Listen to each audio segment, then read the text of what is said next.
इन दिनों जहां कई राज्यों में राज्यसभा चुनाव के मद्देनजर सियासी पारा उफान पर है, उच्च सदन में अपनी ताकत बढ़ाने के लिए राजनीतिक पार्टियां तमाम दांवपेच आजमा रही हैं, तो वहीं कई दिग्गज बिना चुनाव लड़े ही राज्यसभा पहुंचने में कामयाब हो गए हैं।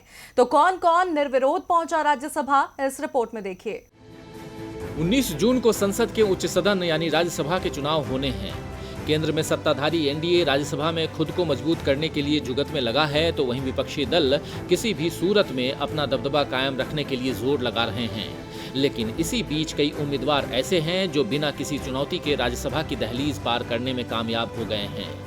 कर्नाटक में चुनाव मैदान में कोई और प्रत्याशी न होने के कारण जनता दल सेक्युलर के मुखिया और देश के पूर्व प्रधानमंत्री एच.डी. देवेगौड़ा, कांग्रेस के नेता मल्लिकार्जुन खड़गे और बीजेपी के 2 जमीनी कार्यकर्ता अशोक गस्ती और ईरन्ना कडाडी राज्यसभा के लिए निर्विरोध निर्वाचित हो गए।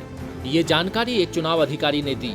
चुनाव अधिकारी M.K. विशालाक्षी ने एक बयान में बताया है कि एच.डी. देवेगौड़ा, मल्लिकार्जुन खड़गे, अशोक गस्ती और ईरन्ना कडाडी राज्यसभा के लिए निर्विरोध चुन लिए गए हैं। ये लोग राज्यसभा में जेडीएस के कुपेंद्र रेड्डी, कांग्रेस के बीके हरिप्रसाद और राजीव गौड़ा और बीजेपी के प्रभाकर कोड़े का स्थान लेंगे। इन लोगों का कार्यकाल आगामी 25 जून को खत्म हो रहा है। गौरतलब है कि कर्नाटक में राज्यसभा चुनाव 19 जून को होना था, लेकिन किसी और के चुनाव मैदान में न उतरने से इन चारों को ही निर्विरोध निर्वाचित घोषित कर दिया गया है।